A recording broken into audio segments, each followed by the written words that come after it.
everyone, my name is Birdman and today we are talking about rigging. Oh, and today we're gonna play a little game because it's Easter soon, right? I don't know when that tutorial is gonna be released, but it's around Easter, so, on the community we made this little game where I told people to draw these little eggs. I'm gonna hide them throughout the tutorial and you have to tell me in the comments how many eggs you found hidden into the tutorial.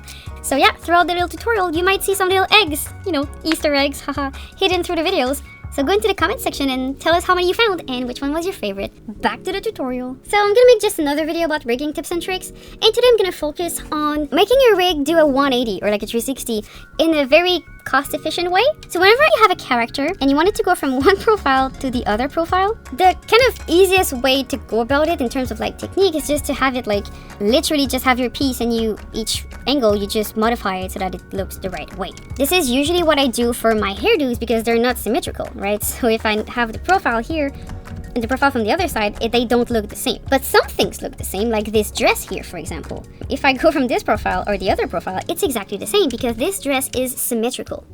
I mean, for the most part. This little texture here doesn't, it's not symmetrical, but who cares? So if you have a symmetrical design, what you can do is use the flip technique. So in this example, I'm gonna take just my torso here, not my head because my head is not symmetrical. And actually, I'm just gonna have it tween from this front to this profile. But then to get the other side, all I did is I flipped this kind of top peg here. I'm gonna show you in my little timeline here. Okay, so what I did for the body, since it's symmetrical, I took this part of the dress here, this little part. And what I did is I made it be able to flip in the other direction. Okay, so from here to here, it is animated. I just redid the whole poses and the deformers and stuff. And it took some time because I moved the deformers and the pieces of all the pieces of the top of the dress. But then to do the other side, I didn't do that all again. All I did is I took the exact same keys and I put them here. But if you look in my timeline here, I'm showing the perimeter of my full torso peg. From the front to the screen right profile, it is the same. But when I go the other side, you see here in my scale X, there is a -1 on the profile and the quarter front. If I take this minus and I actually set it to +1, you're gonna see the torso is gonna turn the other way. This is because what I did to achieve this other look is that I open my peg. I don't keep it collapsed. I open it and then I press on the 4 key. And 4 means horizontal flip.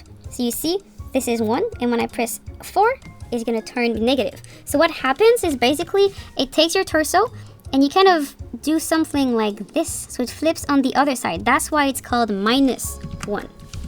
The reason we do this is because it is very time efficient. Because then you don't need to do this for all the pieces. And if you have more than one character to do, this means it's literally 2 rotation points that you don't have to do. 2 sides that you don't have to redo. And then if you count the quarter back and quarter front, then it's even a lot less work that you're gonna do, okay? I tend not to do that for the face because the face, you often have your character going from left to right with their faces. I feel the light stirring deep inside. It's like a tale still yet to be told. And having to deal with tweening doing this is annoying when you try to have your character go from left to right with their head. So that's why I typically use this technique for the body, because the body will rarely need to turn from profile to the other profile smoothly. And if I do, like I said before, I will just handle it in that scene. The reason why flipping is a problem, like I said, is that if I have this and I want to tween the other way, when you tween it, it will do something like this. So it is annoying. But like I said, for a body, for all the time you're gonna save, I do prefer that. I also do this for the bottom of my character. So if I go here, I have my bottom peg. If you look at the parameters of my bottom peg, you're gonna see that from the front, it is fine, and from this side, everything is positive. But when I turn the other way, you're gonna see the negative. Because I didn't animate it going fully all the way. I just took my bottom here and I opened the peg. It's important to open the peg because if you keep it collapsed and you press 4, sometimes it's gonna flip all the pieces. I always have the habit to open my peg and then press 4 to flip it so that I'm sure that it's just this peg that I'm flipping and not all the pegs connected to it, okay? So when you flip it, it means that if I did all the work of doing the legs, and this character is quote-unquote simple. If it was a character with 1,000 stripes and belts and whistle and stuff, you need to do this for every angle. So doing the front, the quarter front, and the profile, and the quarter back is already a lot of steps. Having to do them the other way around usually sends me into the depth of my existence. Flipping is so easy. It is so useful. The only annoying part is that you cannot go from one profile to the other smoothly because at one point it is gonna do like whoop.